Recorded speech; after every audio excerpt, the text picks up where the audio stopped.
Hello there, this is Coach Sweeso, and welcome to this video on 8.6, the molecular structure of acids. This is a pretty short and sweet lesson, so we're going to go through it, and then afterwards you can work on the we do and the I do, check those, and then you'll have plenty of time to do the practice questions at the end. So today we're going to explain the relationship between the strength of an acid or base and the structure of its molecule or its ion. So we know that an acid is strong when it ionizes completely, i.e. that all of it goes to product and becomes H3O plus and the conjugate base. But why is something able to ionize completely, and why is it more likely to have that large Ka and go to products? And vice versa, why do weak acids only want to ionize some of them? Why is their Ka so much smaller and it's less likely to ionize and become product? There are two considerations that we need to think about. One is the proton itself, or that hydrogen ion that needs to be ionized. And the second is the stability of the conjugate base that it creates. Because if something creates a conjugate base that isn't stable, it's not going to want to create that conjugate base and it will stay as an acid. So let's first look at the acidic protons themselves. So the rule of thumb is that in general, hydrogens that are attached to atoms with larger electronegativity are going to have a tendency to ionize when dissolved in water.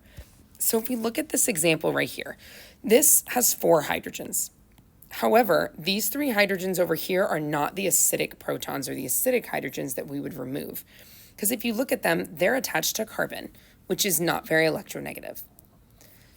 In contrast, this hydrogen over here is connected to an oxygen, which is one of the 3 most electronegative elements on the periodic table.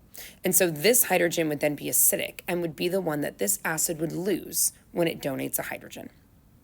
If you know some background in biochemistry or organic chemistry, you might recognize this part of the structure as a functional group called carboxylic acid, which is a carbon double bonded to an oxygen next to a hydroxyl group, which is OH.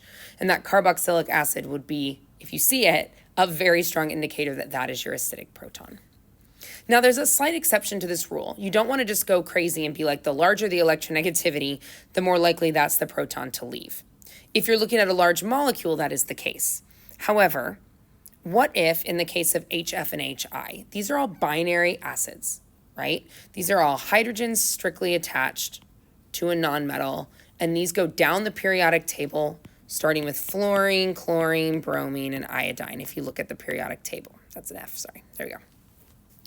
So if you notice their pKa's, fluorine has the largest pKa. Remember what we know about acids, larger pKa means smaller Ka, which means hydrofluoric acid is the weaker of these 4, which according to this wouldn't make sense because we just said that hydrogen attached to atoms with large electronegativity will be the acidic proton. However, in binary molecules like this, we think more about the bond length here. Fluorine is one of the smallest, if not the smallest besides inert noble gases, elements on the periodic table, which means this hydrogen is very close to this fluorine. So it's going to be harder for it to leave. Whereas in hydroiodic acid, iodine is massive. It's huge. It's got a large radius, and so that hydrogen is further away from the nucleus of the iodine, and so it is much easier for it to leave, making hydroiodic acid a stronger acid than hydrofluoric acid. Another thing we want to look at is conjugate stability. So let's compare acetic acid on the left and ethanol on the right. If we look at acetic acid, you'll see that its Ka is 1.8 times 10 to the negative 5. So small, but not too crazy. Ethanol's Ka is 1.3 times 10 to the negative 16. That is significantly smaller. Both of them have this hydroxyl group right here of this OH. Now you notice acetic acid has it as a carboxylic acid. That might be something worth noting in a second. Ethanol does not. It just has that alcohol group right there. Which means that somehow there's a difference here in why one of them acts more like an acid, acetic acid, and why ethanol basically does not. Even though it has a hydrogen that could be considered, why isn't it acting as an acid? Why isn't this more acidic? The answer is in the stability of the conjugate, and that comes down to resonance. When I take that hydrogen off of the acetic acid, I am left with this, right? This oxygen now has taken on those electrons, and it has a negative formal charge. But because there's another oxygen right here, all of a sudden this has a resonance structure with this. And so I like to think of it in very kind of basic terms. is like it's sharing the load, right? There are more electronegative atoms there. There's more resonance, so it can share the load of that negative formal charge. Whereas the ethoxide ion, when it loses that hydrogen, it just forms this, and there's nothing to share the load there. There's no resonance to make that more stable. So you just have this negative formal charge hanging out over here, not very stable. So ethanol doesn't really want to become that because it's less stable, whereas acetic acid, when it becomes this, it's got that conjugate stability because of the resonance. So using that knowledge, let's look at this quick check. Which of the following is the strongest acid, the one that is most likely to act as an acid and lose a hydrogen? I'm going to give you a second to look at them.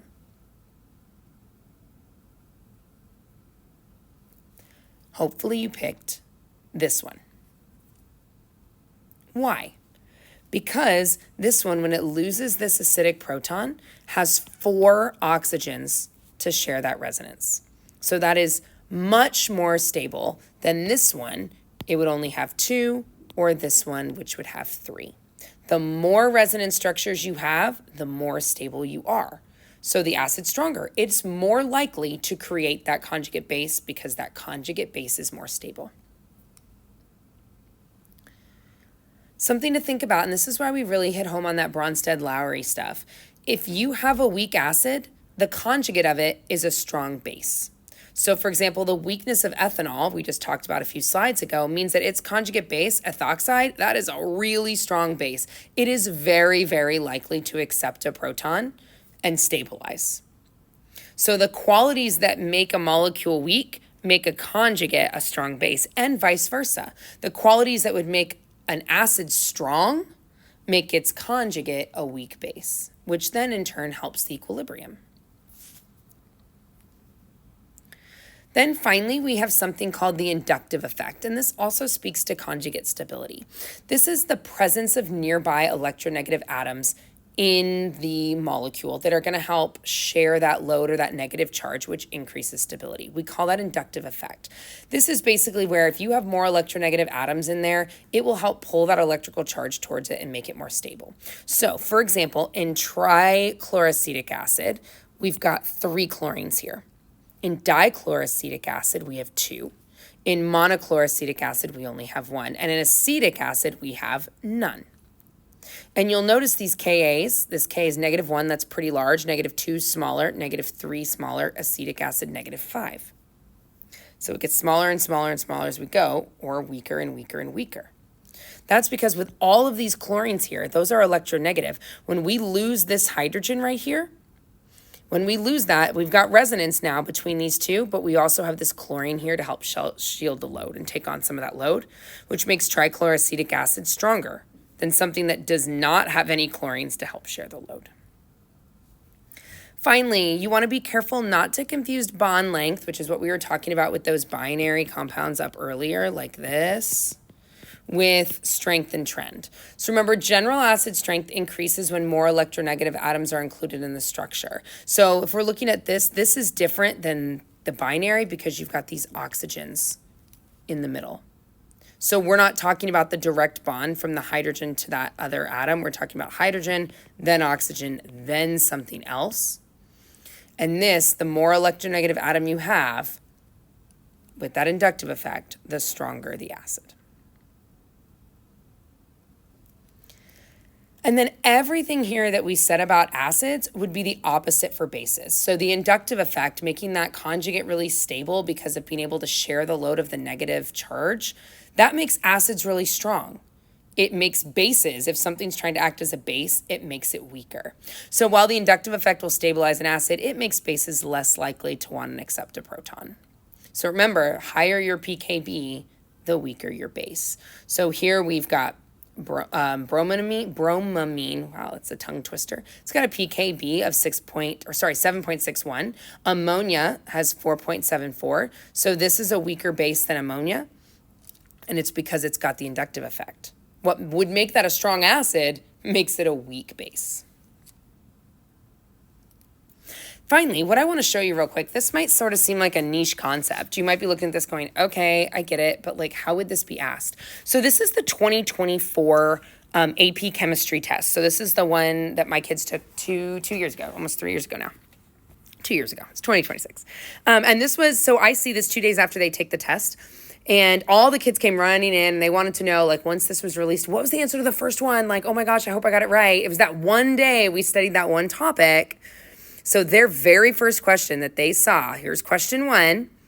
It's got lactic acid. The whole question was a long form question about lactic acid and doing a titration with sodium hydroxide as represented in that formula. Weak acid, strong base. The very first question that they solved said the structural formula of lactic acid is shown in the following diagram. Circle the hydrogen atom that most readily participates in this reaction. Basically, it's asking what is the acidic proton? And this is the correct answer. Because one, it's that carboxylic acid, but because when you lose this one, you'd have resonance between these two. Kids, if they got it wrong, so across the country, like 50 to 60% of kids got this right, but the like 40 to 50% that missed it picked this one because they saw this O and they were like, oh, maybe it's that one. But if you know this content really well, you know that you want a stable conjugate base, and resonance makes a stable conjugate base, and this would form resonance. So this one is the right answer. So you can see how they would ask that. That was the very first thing they saw, and it was from this one niche, tiny little lesson here. So it's really important you know it. And then, of course, it just went into the, rest of the problem. All right, that is all I've got. You've got your I do and your we do in front of you. Go ahead and look through the I do, and then, of course, the we do. If you scan the QR code, you can see the answer. I will also go through it with you on Monday. You can spend the remainder of the time working the problems, doing the you-dos, and let me know if you have any questions. Your OWL is due tonight at 11:55. No, sorry, tomorrow. Today's Thursday for you guys when you're watching this. It's due tomorrow on Friday at 11:55, and I will see you guys on Monday. Thanks. Have a great day and a great weekend.